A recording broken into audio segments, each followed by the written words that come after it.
Hey, welcome to Super Social Club. I'm Jeremy. Today, the Booker's Big Time Batch Rye Whiskey. This one's bottled at 68.1% ABV. It's 13 years, 1 month, and 12 days old. Probably one of the most sought after rye whiskeys on the entire planet. I will let you know if the hype is real after I nose it, taste it, and give it a mark. All right, the Big Time Batch on the nose. So when you're first nosing this, you might not even guess that it's a rye whiskey. It noses more like a bourbon. It noses more like a rye forward bourbon than it does a rye whiskey. But man, is it good. So really nice vanilla caramel note, as you'd expect.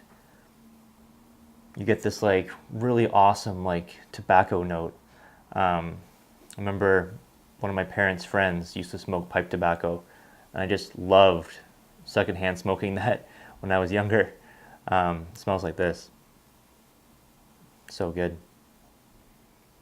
The rye spice here, you do get some rye spice, but it's kind of like more kind of like in the background. Roasted chestnuts, clove. You get like a really nice like orange kind of like zest. It's like dark chocolate, coffee bean. Man, it's just like complex, rich, deep. It's just like you get this like leather like armchair kind of like feel to it. It's almost like an old worn down leather armchair that someone smoked in for like 55 years. It's just got that like robust kind of like muskiness to it. It's crazy. All right, palate.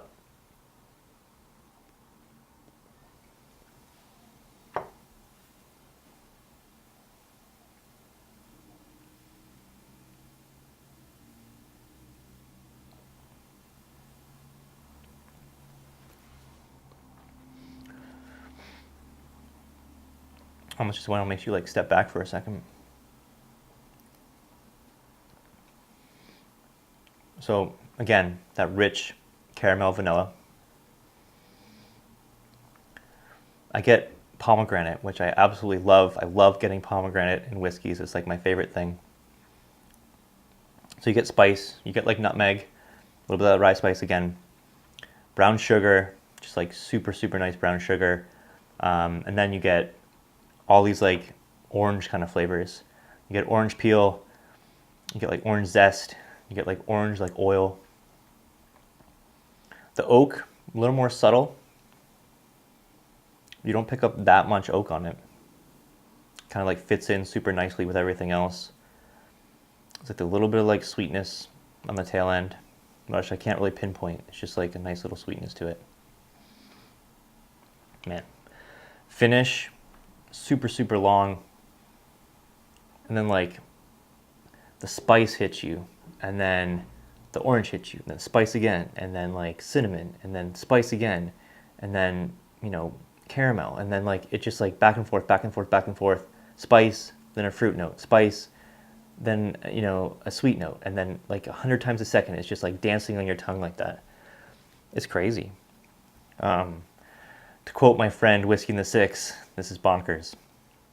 Absolutely bonkers. Man, it's so good. Score-wise for me, it has to be a 93. It has to be a 93 out of 100, just because the uniqueness of this and like just the way that it tastes and the way that it smells and the finish is just so unique. It's like nothing I've had before. This is definitely one of the best whiskeys I've ever had. Definitely the best rye whiskey I've ever had, without a doubt, in my life.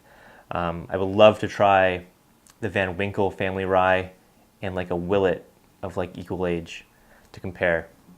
I think those might be kind of like a front runners like to compete with this one. But absolutely amazing whiskey.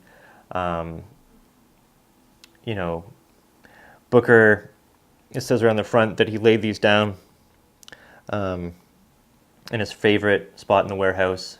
Unfortunately, then passed away, and they bottled this in 2016.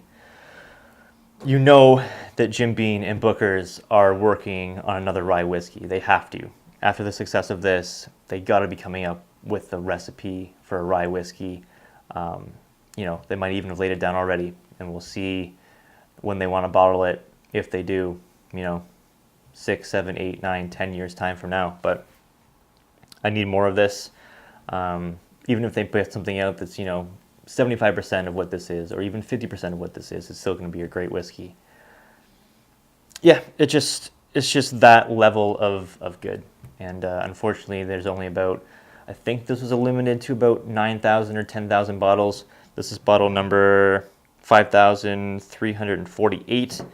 When I kind of asked around about, you know, does anyone know how many bottles they put out?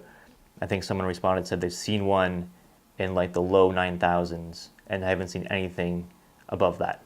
So the estimate is around 9,000 to 10,000 bottles. But I mean, what an amazing whiskey. I'm not going to add any value or take away value for this. This was a lottery win for me, so no value score. But for $300 US retail price when these came out, I think for, you know, the legend of this whiskey and the one-off and everything else you put into it, cask strength, 13 years old, I think it's worth the $300. I would definitely pay that. Secondary prices on these, you know, they're going for, I've seen them between $750 and $850 US right now on the secondary.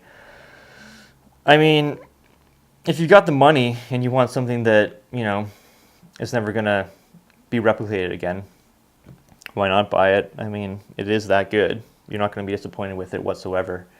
If you can find a pour of it somewhere, definitely do it. It's that good. It is that good. Leave me a comment below, guys. What do you think? Is this one of the whiskeys that is on your bucket list to try? I'm super fortunate to be having this bottle. I chased it for a while. I got lucky. I got one. I feel super, super glad and super fortunate. I appreciate it as always, guys. Thanks for watching. Give it a thumbs up if you want. Subscribe. Have a good one. Cheers.